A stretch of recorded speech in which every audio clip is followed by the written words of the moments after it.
But, before they start, can I take only 2 minutes, my lord? If your lordship permits, my lord, I had my chance. My lord, first of all, Lord, as I initially indicated, I have not taken any stand. I was to assist your lordship, my lord, broadly, and that's how my note also reads. My lord, my arguments are over. My colleague, Mr. Natraj, my lord, appeared for core and also, my lord, for the institute, my lord, and he had given his own suggestion, because these are all ultimately broad ideas which we discuss. Lord, so far as multiple account holder clients like, my lord, NBFCs are concerned, my lord, I could not complete, my lord, because of the lack of time. My lord, I had given a solution, my lord. Instead of individually every institute maintaining a list of arbitrators or panel of arbitrators, etc. There is a system going on, my lord, which is recognized by governments, recognized by the High Court of Bombay, and there are many such institutions where, for example, my lord, a person who takes loan of 50,000, Schedule 4 minimum fee is 45,000. So it's not workable. Well, the only thing which can, my lord, in my respectful submission, be done is to direct resorting to, my lord, this medium. There are several institutes, my lord. Only for example, if your lordships can, my lord, for a second, take 1998, my lord. Volume 5, my lord, of my submissions, my lord. This is one example, my lord.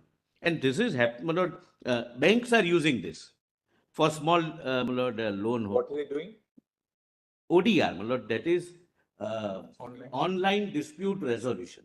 But that is just the format, whether it's physical or virtual. Who is the arbitrator? Yes.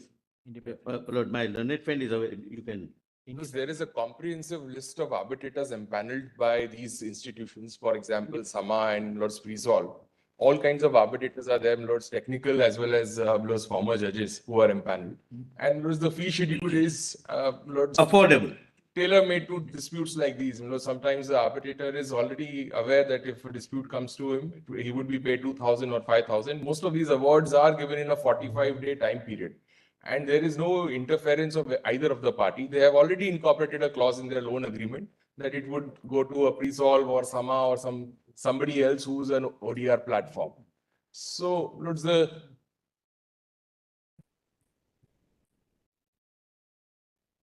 $1.2 billion disputes are under the management, my lord, of this particular of one institute. The question is whether the NBSTs can themselves appoint an arbitrator and say, look, we are going to send this dispute to you. That's what Ms. Diwan was justifying yesterday. My lord, therefore, I started by saying that this is an issue where our, my lord, focus on this side should be to ensure that the arbitration as a mechanism is strengthened. And therefore, my lord, I started by saying that any argument on either of the extremes would do, my lord, harm to the cause which we are, my lord, all concerned with. Lord, therefore, Lord, instead of few instances where they have multiple people to deal with, Lord, that can be segregated, because otherwise, my Lord, the major chunk of arbitration is, my Lord, not these people. My Lord, they have major chunk, my Lord, 10,000, 5,000, 15,000 depositors with small deposits, etc.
Lord, at the cost of repetition, my Lord, I advisedly did not, my Lord, raise any issue, whether core is right or TRF is right or Perkins is right or one is wrong and other is partly right. Whatever your Lordship finally decides will govern the field. Your Lordship need not go into individual judgments, my Lord. On principles, my Lord, we have addressed your Lordship. There are, my Lord, several other institutes. Yesterday I came to know, my Lord, banks. They have small deposits, but they follow this kind of procedure. And the arbitrators are appointed by such institutes. And if your Lordship sees, my Lord, the Board of Governors or Advisory Council, eminent people, my Lord, former judges of this court, Justice Sri Krishna, former Chief Justice, my Lord, Justice Lalit, etc., they are there. So these are, my Lord, well-recognized institutions dealing in arbitrations the quantum running into some $1 billion. But individual claims are smaller. It's meant for smaller. Now, who's going to argue now? Grateful. Mr. Padmanabhan?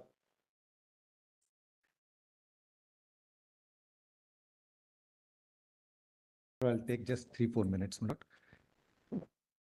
But to supplement the argument of Mr. Guru Krishna Kumar, that 11.2 is conditioned by 12.3 or section 12 itself. Lord, my point would be, Lord, Act doesn't bar appointment by one party. That has been argued by everyone. Lord, the further submission would be that there is an implicit recognition of one party appointing an arbitrator. For that, Lord, I will just highlight two sections, 11.2, 12.3 and 12.4, and then coming back to 11.6.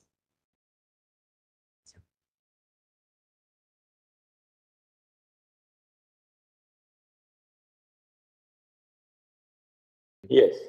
Lord, 11.2, I need not read, Lord, I read, so many people have read, my lords. But I'll just read, Lord, what happens, my Lord, if once an arbitrator is appointed by one party, Lord, whether the other party can challenge that appointment? If yes, my Lord, under what circumstances? Lord, answer lies in 12.3 and 12.4. Yes. Lord, 12 starts with, my Lord, obligation on the arbitrator to disclose the circumstances, if any. Lord, 12.3, an arbitrator may be challenged only if circumstances exist that give rise to justifiable doubt as to his independence or impartiality. Here, my Lord, where the arbitrator himself discloses, the party may continue, waive the rights under section 4, or he may say, I don't want you.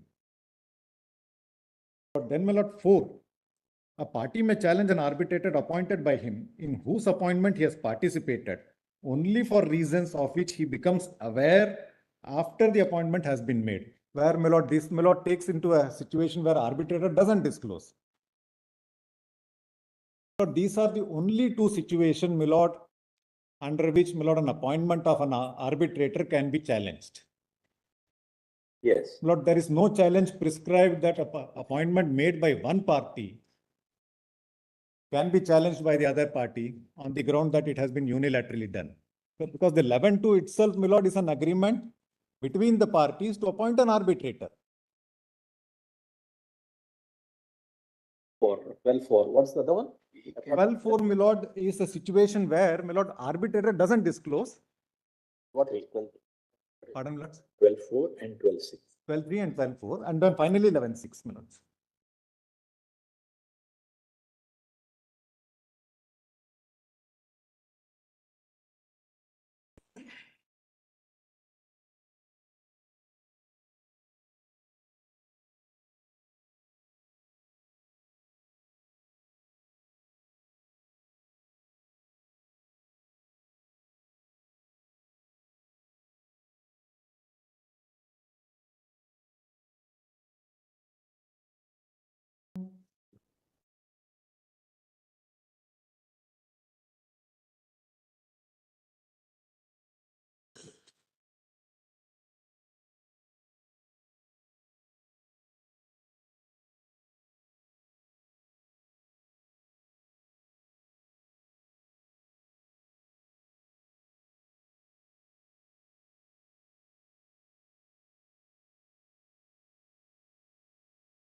11.6, when does the court intervene, my lord, in such cases? 11.6, my lords. Where under an appointment procedure agreed upon by the parties, again 11.2, a party fails to act as required under that procedure. Lord, only in these circumstances, for example, my lord, I am the person to appoint an arbitrator. The other party gives me a notice that you appoint an arbitrator. This is a dispute that has arisen. I fail to appoint an arbitrator. In that situation alone, I can go under, my lord, invoke 11.6. My lord, under no other circumstances, my lord, intervention of the court comes into picture. Therefore, my argument, my lord, the appointment by one party is implicitly recognized, my lord, under these three provisions. That's all, my lord. Okay, thank you. Great. Now, Mr. Dubal. Yes, my lord. So I am appearing from the IRCON, my lord. It's a railway PSU, and much has been said about us. We have a panel, because we have circulated 9-pointer yesterday, point of submission.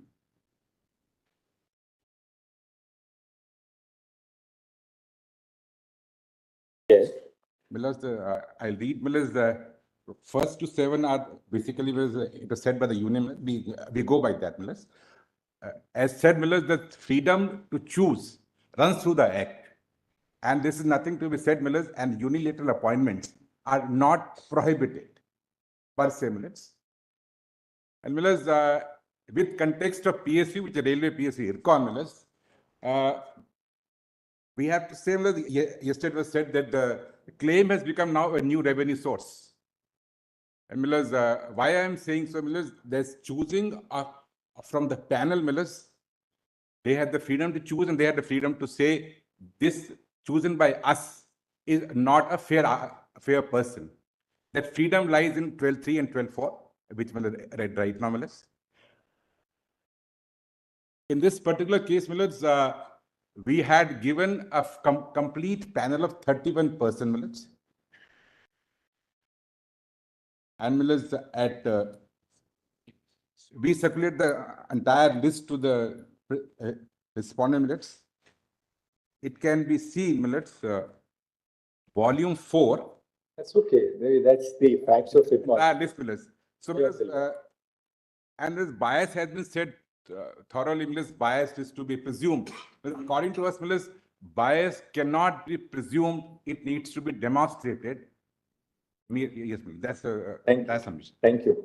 Now, for the parties now, I think Mr. Shashank Garg, you wanted to argue for 5 minutes? For the Union of India, though, we have heard the solicitor, we can hear you as well. Only on the aspect of prospective overruling, because that was not covered by the London solicitor. What are you arguing? Because there is a fine distinction that this honorable court needs to keep in mind. Because what is being argued today is an extension of the reference. So the prospective overruling being sought by this side is to prospectively overrule the impact of TRF and Perkins. That in my understanding neither is the scope and nor should be entertained. Because if that prospective overruling takes place, then several awards which have been set aside and arbitrations have now started de novo, all of them will get impacted. And if the Lordship are ultimately going to prospectively overrule, it would mean the Lordships are going to uphold what has been held in TRF and Perkins. That means that law has always been good law. So there is no question of opening those awards or those outcomes which are getting impacted by Perkins and TRF. Because as far as the core is concerned, because my submission is the clauses which are like core. What is he saying? That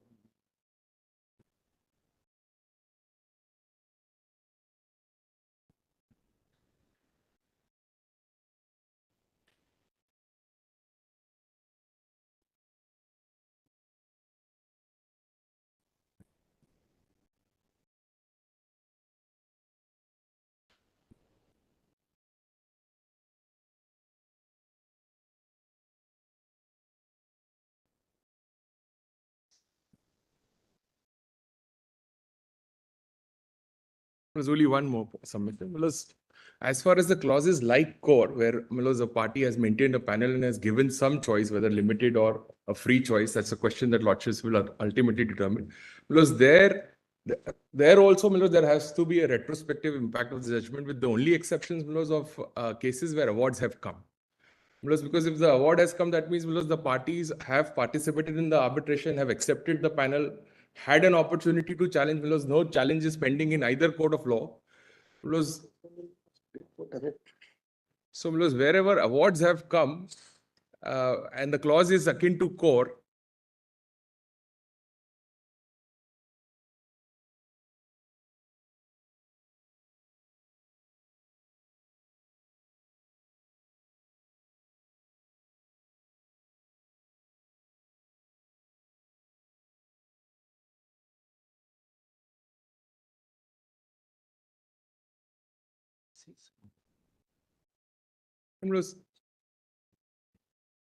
just a follow-up of this would be, wherever this is presuming what the outcome of the judgment would be, speculating that, but application of section 15 would be required instead of asking parties to go and file an 11, wherever these parties are impacted by a clause which this court ultimately holds is bad, they should move for a substitution under 14 and get an arbitrator appointed in 15, so that the arbitration can commence from the stage it was stopped, rather than setting the clock back. I'm so sorry. Hardly matters. Second,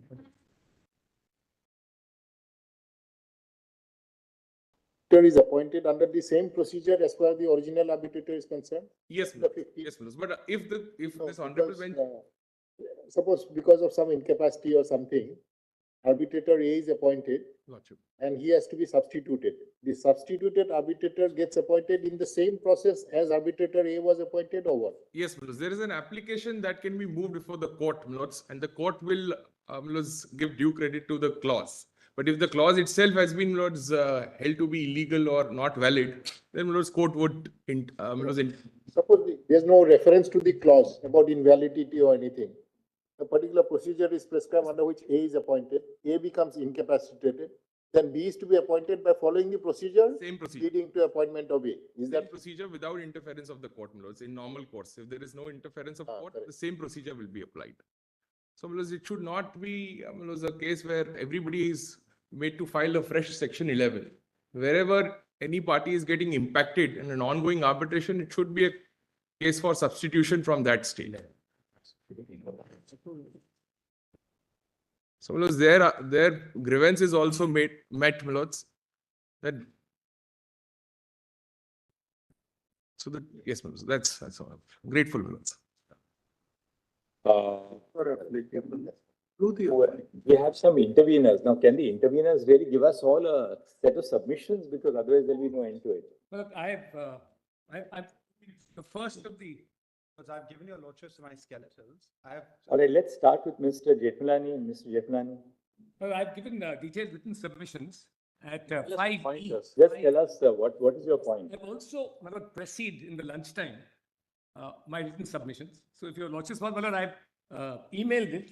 Just tell us what is the main point that you're arguing. Yes, but I have basically 5 points. But then I first want to show your lordships the reference order, because an objection is taken that TRF and Perkins can't be revisited. But under the reference order, those who are opposing the ban on unilateral contracts have to go into TRF and into Perkins and see whether they're correctly decided, because there's fundamental objection that legislative intent is manifest in unambiguous words by the 7th schedule. That doesn't provide for any ban on any of the persons mentioned in the 7th schedule to appoint arbitrators. That's not an extension. It's an extension first in TRF, and then Perkins has extended TRF to unilateral contracts. But TRF was concerned with a very limited issue, and that is the issue of when a managing director, post 2015, who had a power under an arbitration clause to arbitrate himself, once he was disqualified, could he then appoint an arbitrator? And that's the answer which they So we got your point. held. You're saying that there's no bond, there is no ban on persons mentioned in the 7th schedule appointing an arbitrator. Arbitrator. But that's a fundamental point, because legislative intent is clear.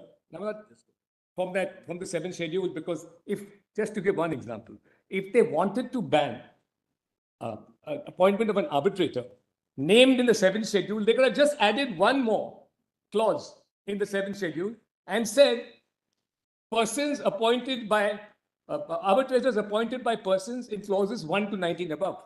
So that's Thank you, Mr. now just one minute. Yeah. But now, my lord, something on the two judgments. My lord, TRF and Perkins, my lord, in as much as so, my lord, TRF held. My lord, this is the starting point. But tell us, does the 10th schedule apply to arbitration or not? My lord, Does the no, that's 10th so. schedule? Frankly, I have not. I have. The reason I asked you whether the 10th schedule applies Yes. is because the Solicitor General has now come to this side.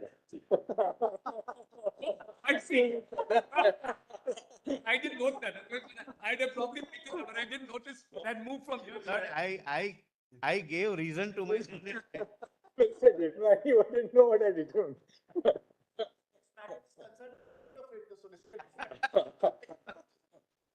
He made a declaration in the beginning.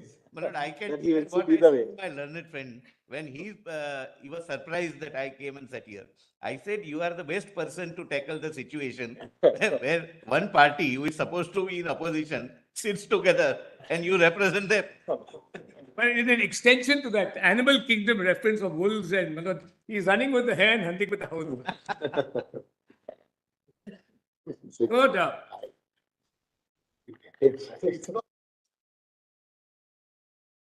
Now, the reference order itself, if I am to argue, if I am to defend unilateral contracts, I have to say a word on TRF and Perkins. Now, I've given a detailed submission dissecting those judgments, but just if your lordships want, I'll hand over and my submissions on those two judgments. I'll just give your lordship. It's very. I'm going to read it out basically. It won't take me more than 5 minutes. All right.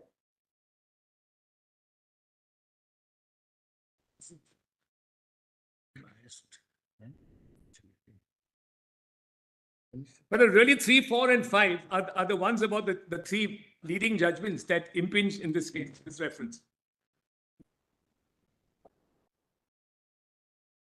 In fine print. And then, my lord, just 6, 7, and 8, my lord, is a defense against, my lord, the much maligned NBFCs.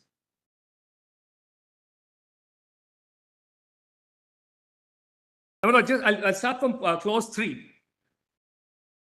TRF held an MD who had also an additional distinct power of appointment, ineligible to appoint an arbitrator, because, my lord, in my respectful submission, it fallaciously conflated the power to appoint an arbitrator with the power to delegate its own powers to appoint an arbitrator.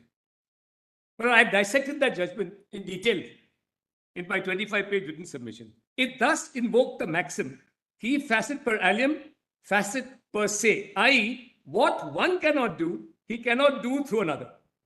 The arbitrator is an independent appointee and not the alter ego of the person appointing him. Well, that's as far as TRF is concerned. Then, Perkins extended it to all unilateral contracts. Perkins extended the principle in TRF to all unilateral contracts on the basis of what it construed to be the rationale in TRF, that the arbitrator appointed by a person ineligible to himself act as an arbitrator by virtue of the disqualification of the 7th schedule has an interest in the outcome of the dispute. And if this was the case, thus in a case where only one party had a right to appoint a sole arbitrator, its choice will always have an element of exclusivity in determining or charting the cause for dispute resolution. Now, my lord, core, which is directly in point, but my lord, indirectly the other two judgments, because my lord, core dilutes the absolutism in TRF and Perkins on the ground that the unilateral clause it dealt with offered the counterparty a choice of appointing one from a panel. It thus opened the door for upholding unilateral arbitration clauses depending on the facts of the case. The facts prevailing in the intervener's case are far better than the facts in court. Now, this is in the alternative. But the first is that TRF and Perkins were wrongly decided. Then, my lord, in the alternative, I'm on better footing than the clause. Now, my lord, public policy is something your lordships talked about yesterday, my lord. There's a public interest element in the lending activities of NBFCs. NBFCs, in addition to wealthy lenders, also lend to segments which banks do not reach in spite of the same prudential lending norms as are imposed on banks. Now, lord, a large segment of the applicants' borrowers are low-income borrowers whose savings are in gold and particularly gold ornaments. The intervener lends against these assets and thereby assists both the growth of the economy and the capital markets. India's status as the fastest growing economy in the world today is based on domestic demand, which in turn is fueled by liquidity afforded inter alia by NBFCs who reach segments not reached before. Then, my lord, the strength of the capital markets is sustained by retail investors. Several of the small borrowers of the NBFC who pledge gold against loans invest the same in the capital markets where they get a higher rate of return. Now, my lord, the intervener, coming to the facts of this case, and that's my last two clauses. The intervener is a public limited company with a large number of individual shareholders, but I have to protect them.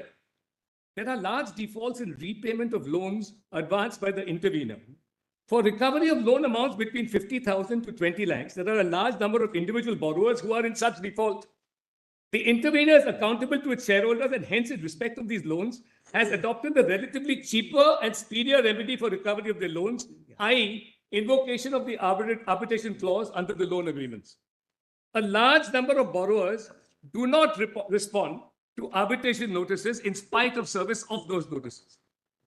Almost all the disputes do not require elaborate hearings or trials involving witnesses. Evidence is almost entirely documentary, and the scope of the dispute is narrow as loans and non-repayment of the same are undeniable. Arbitrators are chosen from a panel of lawyers with 10 years experience who have no relationship whatsoever with the intervener or the dispute and do not fall foul of the 5th and 7th schedule. In view of the repeated recorded absence of the borrowers, several arbitral awards are passed ex parte.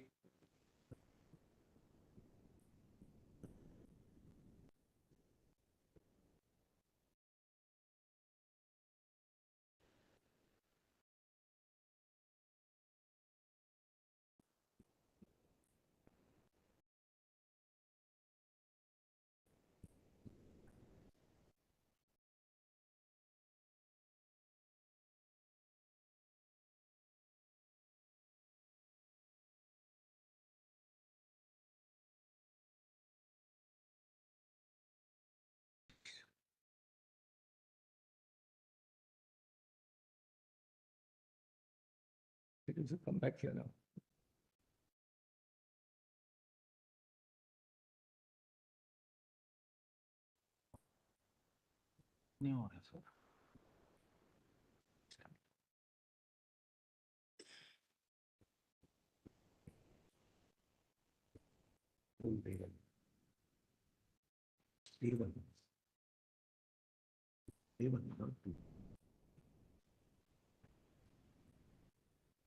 It is A1. There even A1.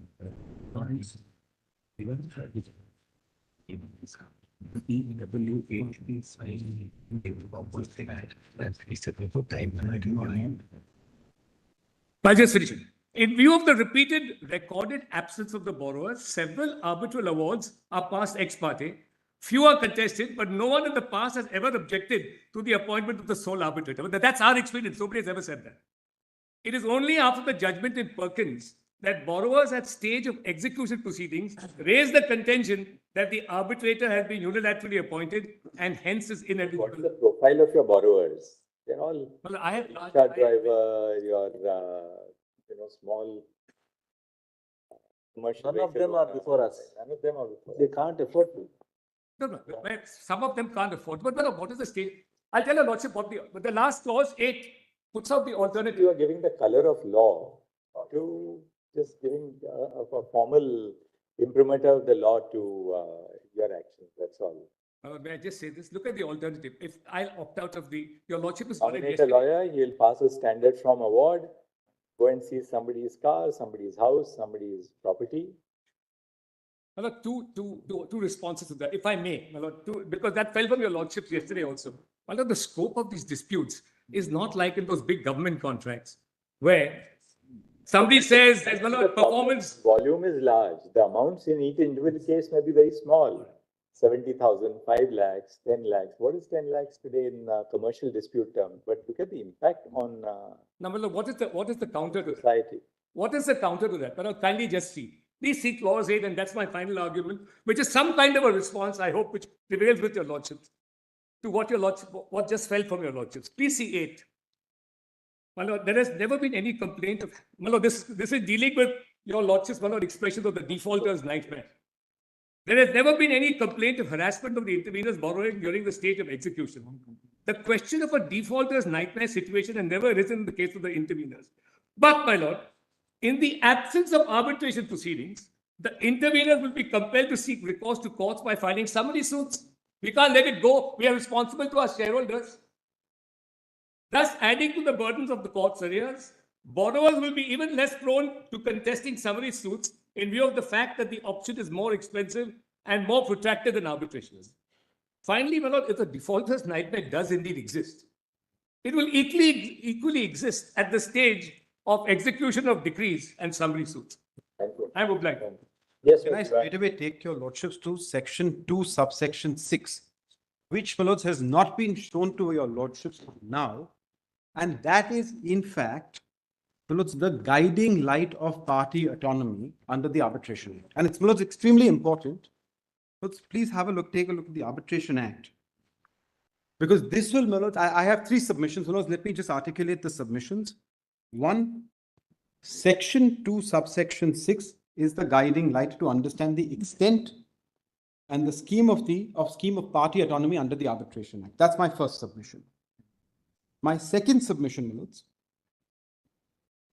is that section 11.2 and the freedom that is granted there has to be read in conjunction with section 2, subsection 6 and is not circumscribed by section 18.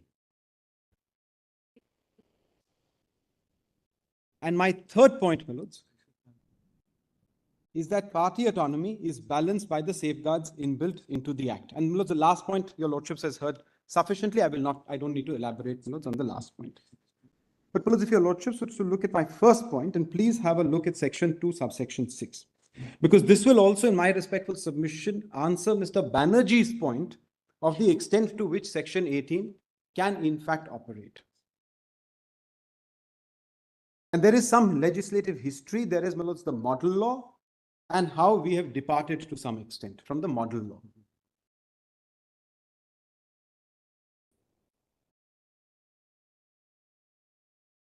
Section 2, subsection 6, my lords, reads,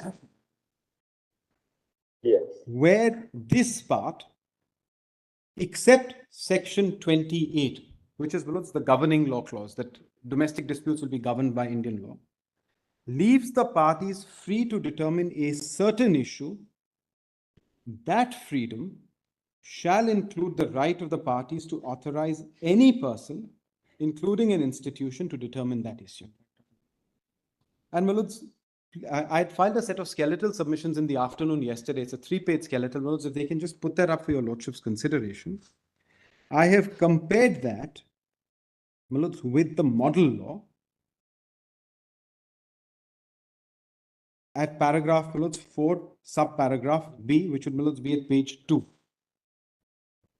My lords, we also have hard copies here if your lordships would like, but I think your lordships may have that up on the screen.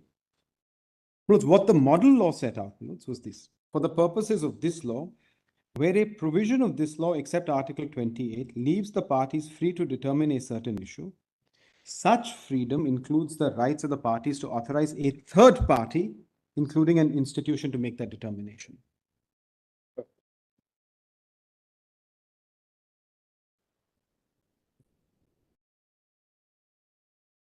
Now, while the model law, my lords, Mr. Balaji Srivastava. that is correct, my lords. The lordships is right.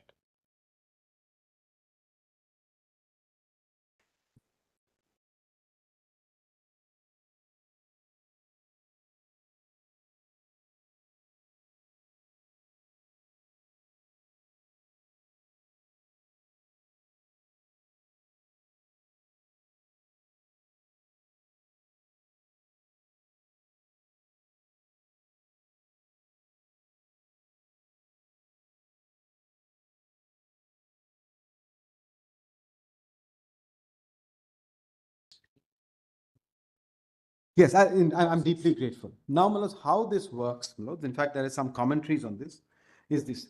Manoj, there are about 32 instances under Part 1 where parties have been given the freedom. Manoj, in fact, the entire concept of Part 1 is the amount of party autonomy that is inbuilt into the statute.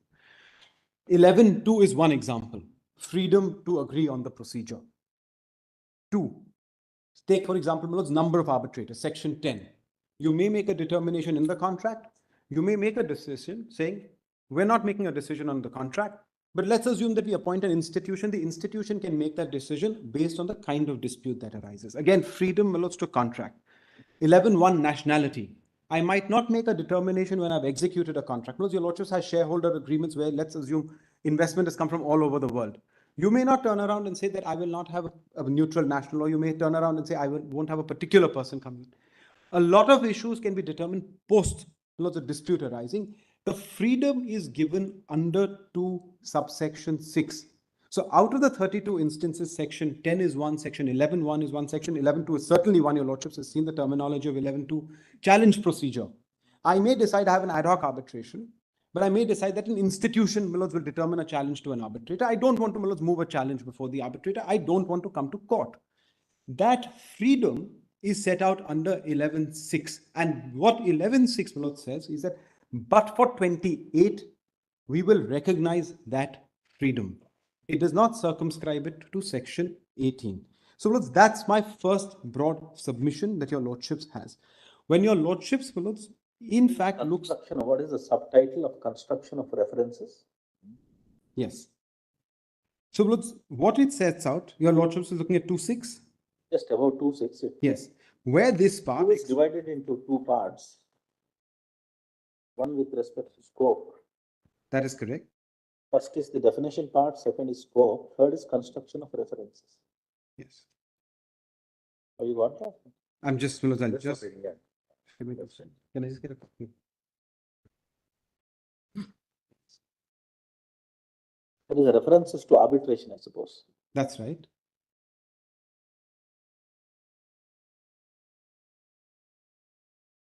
It's all right. You can tell us later. No, Manoj, I'm just sorry. I was just opening Manoj, the statutory enactment. Manoj, your lordships is your lordships looking at the definition is in this part unless the context otherwise requires. And 2.6 Manoj says where this part, except section 20, leaves the parties to determine a certain issue. So one certain is what are these issues? And I've set out that there are 32 instances under part 1.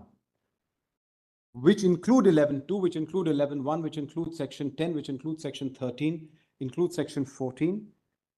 That freedom shall include the right of the parties to authorize any person, and the model law said third parties. We did not adopt the model law. Simple provision for delegation. If a party can determine an issue, you can delegate the power to determine that issue to someone else. And therefore, correct. And therefore, I can delegate my managing director to become an appointing authority. I don't have to necessarily delegate it to a third party. Provided your managing director had the power to appoint an arbitrator in the first place. That's correct. And that is, Manoj, what your lordships will hold and determine, Manoj, whether that is correct or not. And where, Manoj, your lordships has heard submissions, there is no express proscription. Thank you. That's, Manoj, if we just give another couple of minutes, and I'm not going to take too much time. Manoj, so that is one part of my submission. The reason why, Manoj, section 18 does not proscribe or circumscribe this power is, Manoj, for the very simple reason that section 18 applies, Manoj, in the case when your arbitration proceedings are conducted. So it deals with the point of conduct. Now, hypothetically, if, please have a look at the language of, Manoj, section 18. If, Manoj, I had decided that a particular arbitral institution was going to appoint the arbitrator, that institution had to treat us with equality. Because that is evident from the plain language of section 18, which uses the terminology, the party shall be treated with equality. So all I'm saying is this, the plain language of 18 is that the party shall be... Of arbitration. That's right. Please have a look at the plain language of 18. I'm not going beyond the plain language. The party shall be treated with equality. That's the plain language. Now, if that's the plain language, my lords, I would say that it presupposes a third party. So yes, if I, my lords, go to a particular institution, the institution, my lords, does not correspond with one of the parties. The institution treats one of the parties unequally. But certainly section 18 gets attracted, but that does not prescribe me. So if I, my lords, I'm appointing. Party here is party as defined under 2H. Party means party to the arbitration agreement. That's right. The party shall be treated with equality. So it presupposes A third party. Treatment means there's somebody else who's treating That's right. someone with So equality. for example, Muluz, I have my own managing director. If my managing director does not consult with the counterparty, I can understand. Your lordships may say, sorry, that appointment is bad. But does it So, but 18 you just said doesn't apply to appointment at all. That's right. That's my first. Yeah. Save and accept. I am willing to, Muluz, accept that today. I mean, my first argument is conduct. I'm not, Muluz, elaborating on that. But I am willing to accept that, Muluz, supposing I go to a particular institution and that institution, Muluz, has to appoint. That institution may consult with us, may not consult with us. Muluz, every clause is different. If that institution does not treat both of us equally, your lordships may well say 18 extends to the appointment under 11. Because there may be an... No, but the moment we say that 18 extends to appointment, if you're under 11, then we can't say it will extend to an appointment only in certain situations. No. Either it extends to appointment of arbitrators, the composition of the tribunal, or it does not. I'm deeply grateful because I have no difficulty with that. Because it is Mr. Banerjee's argument that 18 extends to 11. It is our argument that it doesn't. If your lordships is to accept Mr. Banerjee's argument, because I still go and say that it does not proscribe unilateral appointments because the person who's the appointing authority, there is a difference between an appointing authority and the arbitrator. If the appointing authority does not act in accordance with the principles of equality, your lordships may well turn around, or any court may turn around and say, sorry, the appointment is bad. So therefore, are you therefore conceding that, the equality principle will necessarily apply to this fasciculus of provisions which fall in chapter 2? I am taking this as an alternative argument. My first argument is the heading is very clear. It deals with the conduct. But my second alternative argument is that should your lordships accept Mr. Banerjee's submission that it goes to 11, I say that that does not proscribe unilateral appointments. That's my second submission. My third submission, as I had mentioned, I don't need to elaborate on. It's there in my skeletals. Your lordships has it. I'm deeply grateful. Now, anybody else remaining? My lords, I won't take much of the time. Yes, Dinesh. Yes, my lords. Lords, my first submission, my lords, I'm also appearing for one of the NBFCs, my lords. My first submission, my lords, is that when the arbitrability of the dispute has no subjective element and limited to the objective assessment, 11.2 should be given to the full meaning. In other words, my lords, the appointing authority presumes, because Arbitration Act presumes bias. That talks about 11.3 talks about bias, and even 11.9, the Chief Justice may be appointing a person other than some other nationality. That is also a presumption of bias. So my submission is that even if the appointing authority is biased, appointed arbitrator is biased, if the subject matter can be assessed only objectively, there is no for subjective element, because this happens in a recovery money simpliciter arbitration proceedings. There, it is not more than an administration of a dispute. It is a management of a contract to a logical conclusion. So it's only what you are trying to find out. What is the schedule of payment? When is the payment? And this, other words, my lords, this can be even fixed by an artificial intelligence process. The argument is they qualify like a summary suit. You just see that. It's my lords, recovery simpliciter. What an AI. Imagine if you have a metadata with the values of all this, what is the payment schedule, default payment, what is the interest component, and it would render an arbitration award, which is nothing but an award given by a person, an individual. So when you can read these arbitration awards in a very mechanical manner, objectively, without any subjective element, because 12.2, your lordship is only looking at rule against bias and see that there is any presumption or at least any element of bias. Here, there is no scope for bias at all. So if there is no scope for bias at all, 12.2 should be given full effect. That is my first submission, my lords. And just adding to Mr. Nagul's argument, Diwan's argument, my lords, section 21 starts with unless otherwise agreed by the parties. So unless otherwise agreed by the parties, nothing but 12-2, 11-2. It has been read into, my lords, though it is not specifically mentioned. Let's now hear the other And side. then when one more submission, my lords, I will not take. In many cases, I got an ex parte arbitration awards, and my submission is 12-5 proviso. Whenever there is an ex parte awards, my lords, that should be treated as 12-5 proviso because the party did not invoke. So it should be presumed that party waived that 12-5 proviso rights. That's my respectful submission, my lords. Thank you. Mr. Kaushik, yes, Mr. Naresh Kaushik. Attention, invited to my clause. I am facing a situation whereby my awards are not being executed. My clause, in fact, is something better than what is being opposed. My primary submission is that the unilateral appointment is not barred. And the interpretation of section 11(2) is to be seen in the context of section 4 and 5 also, with regard to the interference. In any event, even assuming that unilateral appointment can be objected to, after the stage is crossed, the bar of section 4 puts in, then you can't question it before the court, particularly at the stage of execution that your award is bad. That is the situation which we are facing. Now kindly permit me to read my clause of contract, which cannot be construed by any stretch of imagination to be a unilateral appointment. My clause reads that, as per the terms and conditions of the agreement, it was expressly agreed by you that all claims and disputes arising out of the said agreement shall be adjudicated upon the provisions of Arbitration and Conciliation Act 1996, together with its amendments and rules framed thereunder. Accordingly, we hereby convey and propose the names of below named persons from our panel of arbitrators and request you to exercise your liberty to select/nominate anyone as the sole arbitrator, or alternatively propose the name of the arbitrator from your end to resolve the dispute.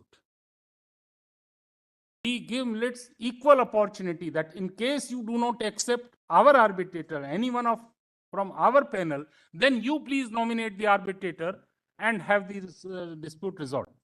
That may be taken into consideration in the context of the situation which is being faced by me, where. And on this side, thank you very much. Yes. Now we'll call upon Mr. Paul and Mr. Gaurav Banerjee. May I? And now everybody else, please give a one-page aid memo. We'll look at it. We have to now. We can't go on and on. If we wait till tomorrow, we'll have another 10 minutes.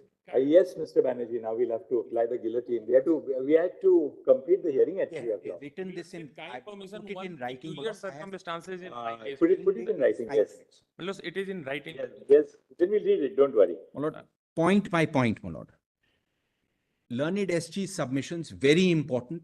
Whatever your lordships will decide will have an impact, not only. Sorry, what are you saying? My lord, the SG submissions. Paragraph 4. References of vital importance. Answer will decide a substantial part of future of arbitration. 2. It is whatever your lordships decide is not qua a PSU and a contractor. PSUs may have some degree of government control and my lord, responsibility. It will apply to corporation versus consumer, builder versus home buyer, employer versus employee, insurer versus insured, and finance company versus borrower.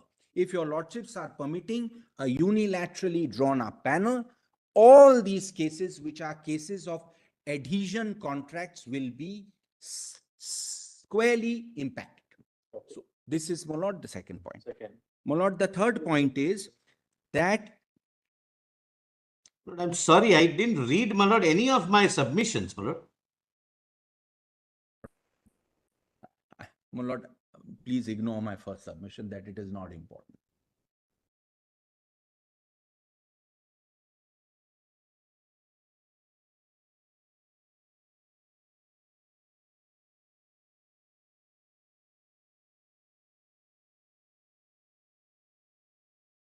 So, My my lord, lord, I'm sorry, my lord, for interruption. Unicitral is dissecting my written submissions, which I never read. Lord, I I'm- don't think, my lord, this can be we the said it stand of before. Unicitral's regional body. I'm not referring. Please forget my first point. It is not an important point. Let us leave it aside. My lord, my second point is it will affect all private and public parties across the board. This is, as my Lord Justice Narasimha said, this is a private law area. It will affect all parties across the board, whatever your lordships lay down. My lord, so far as the various US judgments are concerned, to answer, my lord, one point, your lordships will just see one page. I'm not going to read more than one page, my lord. 4316 at volume 3. Please see this. Can it be put up, please? 4316, volume 3. This is, my lord, the heart of our submission. My lords may just see this. 4316, volume 3. What is that document? Oh, that is Macmillan versus. Right. Judgement. Please mark the last paragraph of column 1, the first paragraph of column 2, and the footnote. I'm not going to read it, my lord. This is the heart of our submission. Macmillan's complaint here. Complaint, however, goes beyond an allegation of a potentially biased arbitrator because McMullen cites a lack of fairness inherent in the arbitrator selection process. Supreme Court in Gilmer realized so-and-so. Macmillan's tab contains many of the rules acclaimed by Gilmer for the ability to guard against potential. But unlike the rules considered, tab grants one party unilateral control over the pool of potential arbitrators. Procedure prevents MIJA's tab from being an effective substitute for a judicial forum because it inherently lacks neutrality. And my lord, the footnote is also important. I'm not going to read it. The only last point I will make, the rest I will leave for Mr. Call, is, my lord, the ding-dong argument on section 18, which is Article 18, which is what I had argued, apart from the other points of, my lord, independence. My lord, the argument that has been put is Chapter 2 is separate, Chapter 5 is separate, Chapter 2 is only to do with appointment, Chapter 5 is to do with conduct of arbitral proceedings, 18 cannot extend to Chapter 2. That's the argument. That's the argument put by the other side on a reading of the provision. Our short reply is Chapter 5 is, my lord, wider. Chapter 2 is, my lord, one part of Chapter 5. What is critical here is, my lord, that Section 18 and Article 8 is based on Article 18. Article 18 commentary, I am leaving, my lord. The Travaux says in so many words, the Secretariat says, my lord, in page 110.10042, the Secretariat says in one line, my lord, I'm reading that line and I conclude, my lord. One more thing I'll say, my lord. 10052. It would apply to arbitral proceedings in general. It would govern all the provisions in Chapter 5 and other aspects such as the composition of the arbitral tribunal not directly regulated therein. This is not commentary in a book. This is how the working group, Uncitral working group, who I represent, and the Secretariat understood the article. Apart from the fact that we have given a couple of books. Section 18 is in two parts. The parties shall be treated with equality. That right? part, and that second part, and each party shall be given a full opportunity to present his case. I'm relying on the first part. No, but both parts are very crucial because these parts, both the parts indicate that they deal with the treatment of a party by a third party. Now, who's that third party? The arbitral tribunal. See, the parties shall be treated with equality. When you say both children shall be treated with equality at home, what does that mean? Treated with equality by the parents. You always say treatment is in relation to a third party, not in relation to each other. And each party shall be given by whom? Shall be given by a third party. Who is the third party? The arbitral tribunal. I'm not relying on the second portion. 18, no, but both are because of the word and. Both parts are joined by the word and. It's Right. cumulative. One, And therefore, they refer to the treatment of a litigating party, the arbitrating party, by a third party, which is the arbitral tribunal. my lord, the first portion, my lord, is argued by the other side that it is relevant qua a third party, my lord. I would respectfully say that is not how it has been understood, my lord. It has been understood to cover, my lord, equality inter se between the parties. And we have given, my lord, the Absolutely. But in the treatment which is afforded to each of them by the arbitral tribunal. my lord, that qualification is being brought in by the other side. That is a gloss which is being put on by the other side. Plain reading of the My act. lord, I would, my lord, we'll show. Anyway, my lord, one more last point before I hand over, my lord. The provisions which are relied on and the judgments of the English court and of Russell, etc., which are relied on, the English section reads completely differently. 33 mentions what your lordship says, by the arbitral tribunal. There is a direct contrast between 33 of the English Act and 18 of our Act. 33 mentions arbitral tribunal, 18 is completely different.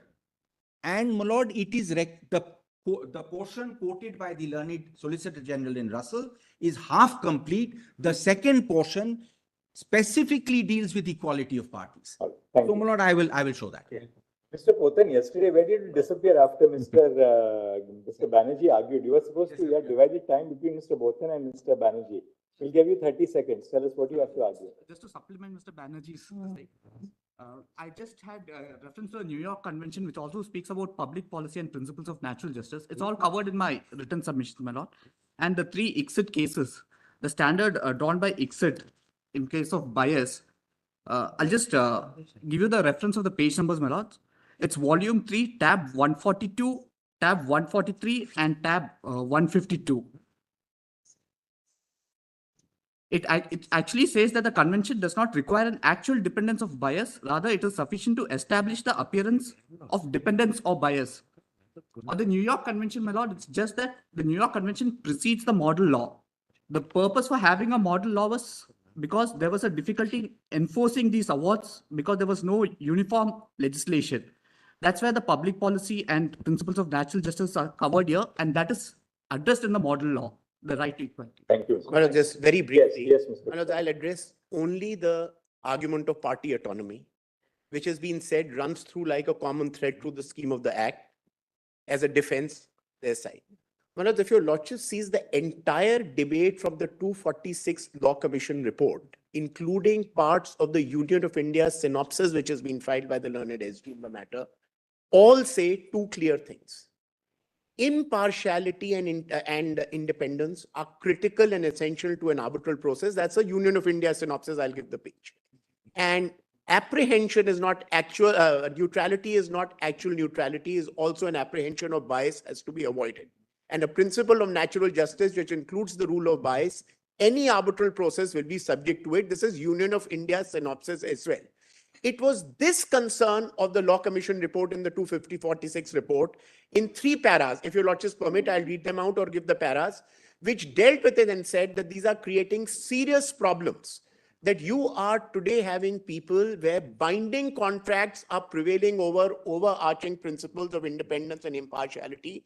You cannot extend the principle of autonomy to such an extent that you disregard the principles of neutrality, impartiality, and independence.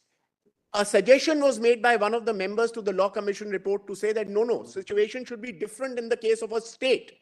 The Law Commission says we disregard that. In fact, the bigger the party and in the case of the state, the degree of fairness, the degree of impartiality, the degree of independence is even more onerous than in the case of a private party in such a case.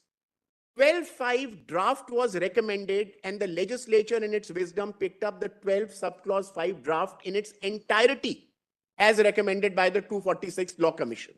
And the words of 12.5 start by saying, notwithstanding any prior agreement to the contrary. My respectful submission, my lords, is that these starting words are a complete answer to the question and argument of party autonomy.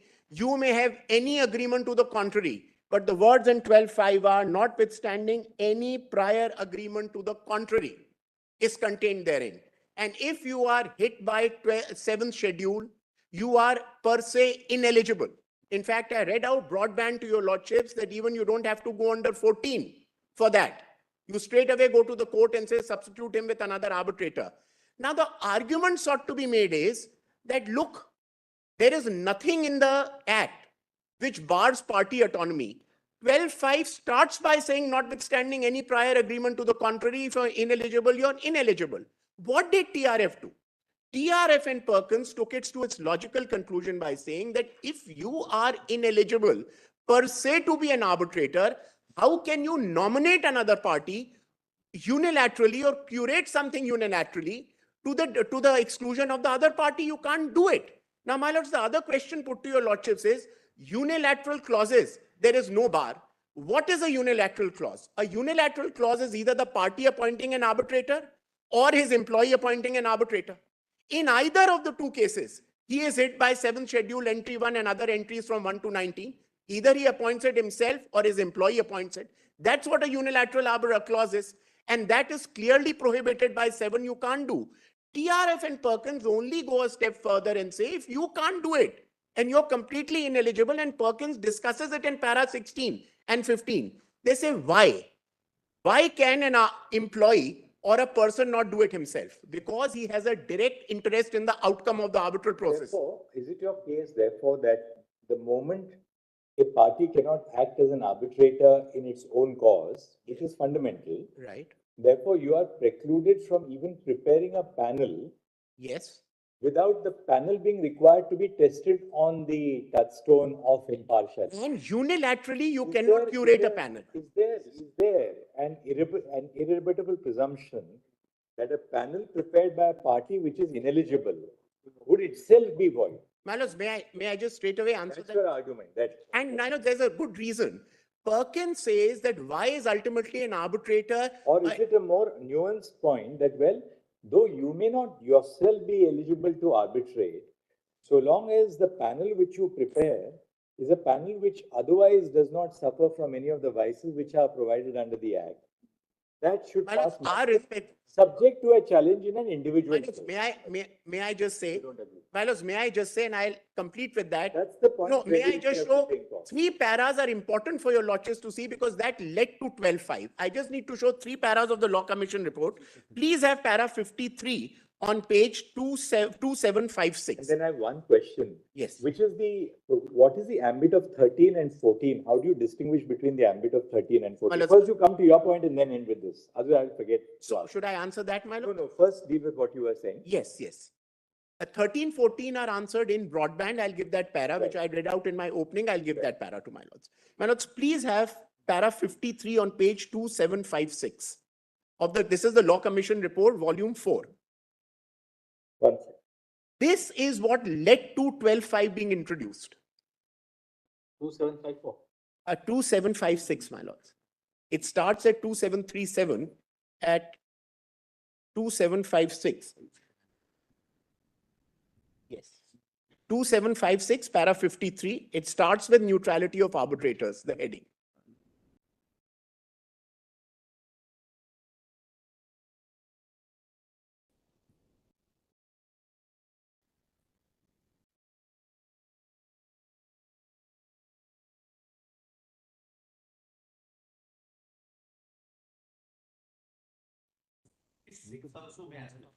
Yes, I'll learn it right. Just Neutrality of arbitration. yes, neutrality. It is universally accepted that any quasi-judicial process, including the arbitral process, must be in accordance with the principles of natural justice. In the context of arbitration, neutrality of arbitrators, that is their independence and impartiality, is critical to the entire process. Then 55. The Act does not lay down any other condition to identify the circumstances which gives rise to justifiable doubts, and it is clear that there can be many such circumstances and situations. The test is not whether, given the circumstances, there is any actual bias, for that is setting the bar too high, but whether the circumstances in question give rise to any justifiable apprehension of bias. The limits of this provision have been tested in the Indian Supreme Court in the context of contracts with state entities naming particular persons and designations associated with that entity as a potential arbitrator. It appears to be settled by a series of decisions of the Supreme Court, see so-and-so, so-and-so, so-and-so, so that arbitration agreements and government contracts which provide for arbitration by a serving employee of the department are valid and enforceable. While the Supreme Court in Indian Oil Corporation versus Raja Transport so-and-so carved out a minor exception in situation when the arbitrator was controlling or dealing authority in regard to the subject contract, or if he is a direct subordinate as contracted from an officer of an inferior rank in some other department to the officer whose decision is the subject matter of dispute, and this exception was used by the Supreme Court in so-and-so to appoint an independent arbitrator under 11, that is not enough. And now the most important para, 57. The balance between procedural fairness and binding nature of these contracts appears to have been tilted in favor of the latter by the Supreme Court, and the Commission believes the present position of law is far from satisfactory. Since the principles of impartiality and independence cannot be disregarded at any stage of the proceedings, especially at the stage of constitution of the arbitral tribunal, it would be incongruous to say that party autonomy can be exercised in complete disregard of these principles, even if the same has been agreed prior to the disputes having arisen between the parties. There are certain minimum levels of independence and impartiality that should be required of the arbitral process, regardless of the parties' apparent agreement. A sensible law cannot, for instance, permit appointment of an arbitrator who is himself a party to the dispute or who is employed by or similarly dependent in one party, even if this is what the parties agreed. The Commission hastens to add that Mr. P.K. Malhotra, the ex officio member of the Law Commission, suggested having an exception for the state and allowing the state parties to appoint employee arbitrators. The Commission is of the opinion that on this issue, there cannot be any distinction between state and not state parties. The concept of party autonomy cannot be stretched to a point where it negates the very basis of having impartial and independent adjudicators for resolution of disputes.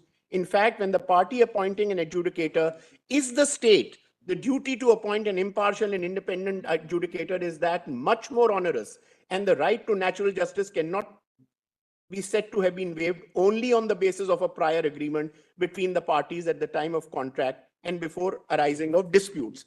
And then, my lords, a draft 12.5 on page 2776, 2777 was suggested. That 12 subclause 5 is exactly which is what the legislature adopts in 12.5, as your lordships now see on the statute book. So this was the background, and the Union of India, in the synopsis that it files, your lordships may just note that page. I'm not troubling your lordships with reading it. Their own, the Solicitor General's submissions. Please note page 41, volume 5A. Page 41, volume 5A, para 1, 2, and 2A. If I lordships permit, I'll just read two paras. Kindly have para 1 on page 41, volume 5A.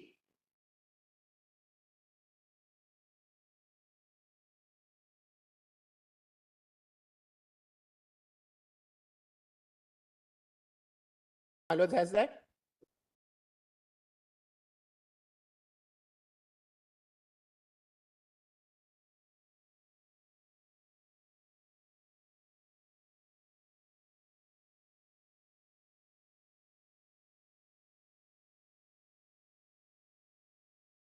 Para 1.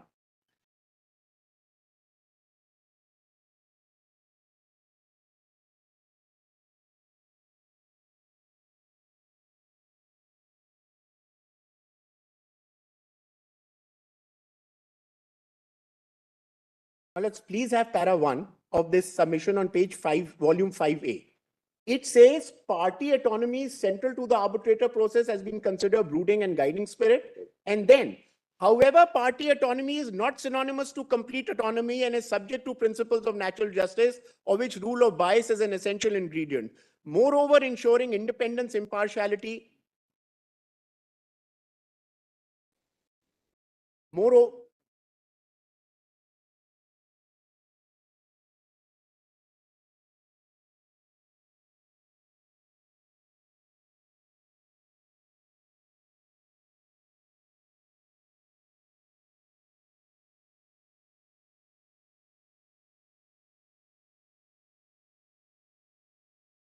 proper ensuring independence, impartiality, and integrity of the arbitration is essential to the integrity of the arbitral process.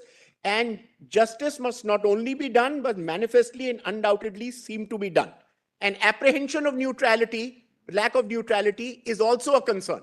Now, my lords, the moment you accept that in the light of the 246 Law Commission report in 12.5, which starts by saying, notwithstanding any agreement to the contrary, a prior agreement, Schedule 7 is a complete answer, because that is the prohibition. That's where the prohibition lies. The moment you authorize a person in his own rights who has a direct interest in the outcome of the petition or his employee to nominate or act as an arbitrator, there is a direct conflict, and Perkins deals with it. Your lordships will, of course, go through Perkins and TRF. Perkins says the reason for the judgment in TRF is because the person has a direct interest in the outcome. And lastly, my lords, on that issue of fairness, let me just make two submissions and I'm done. My lords, it is inconceivable to say that impartiality and independence and fairness is integral to an arbitral process, but it will apply to the conduct of proceedings, not to the composition of arbitral tribunal. When your lordships dealt with Lombardy, one was your lordships followed Perkins, but there was another clause which talked about pre-deposit before an arbitral tribunal could be approached. Now, there is no bar in the arbitration agreement, but what did your lordship say? Your lordship said that the court can always, if it's an unconscionable contract or an unconstitutional contract, strike it down. According to me, my respectful submission is that the Act itself provides and says Section 7 is a bar. What you can't do directly, you can't do indirectly. But presuming, and they're taking their case at the highest, that there was no bar, which according to us is there, your lordships could always, on the lines of Lombardy, apply the principle of unconscionable contracts. Article 14, especially where the state or a PSU is involved, does come in. Fairness, fairness is there. Equality is the antithesis of any form of inequality or discriminatory treatment. How can you unilaterally curate a panel and decide on your own and then say it's broad-based? The whole issue that we are attacking is, why can it not be institutional? Why can there not be a general panel for any of the respected institutions that both can go to? Why should you get the right to curate a panel and say, look, I put so many respectable people? The question is not the integrity or the merit of those people. The question is, can you do it unilaterally, and the apprehension that you create of neutrality in the process? That's the issue. Can you do it? And merely because if you're the state. And lastly, my lords, your lordships have said that there have been cases where the PSU have suffered. My lords knows in any number of cases, impartiality is required on both sides, as they have suffered. And I say this with some sense of responsibility. Any number of cases I've appeared in, where the actions of the PSU and their officers were so arbitrary that they brought good companies to their knees in the way they have acted. Naturally, there where the officers are writing on set lines on what they are required to write, raises an equal apprehension on our part. If it raises an apprehension on the part of the state that there's an arbitration award which has been influenced. So impartiality and independence is of equal weightage on both sides. I'm very, very grateful, my lords, for this indulgence. One sentence only. We are immensely grateful, Malad. Thank you very much. Very grateful, man. Very erudite submission. We appreciate it. Very grateful. Fresh submissions by Friday, by Monday, my lord.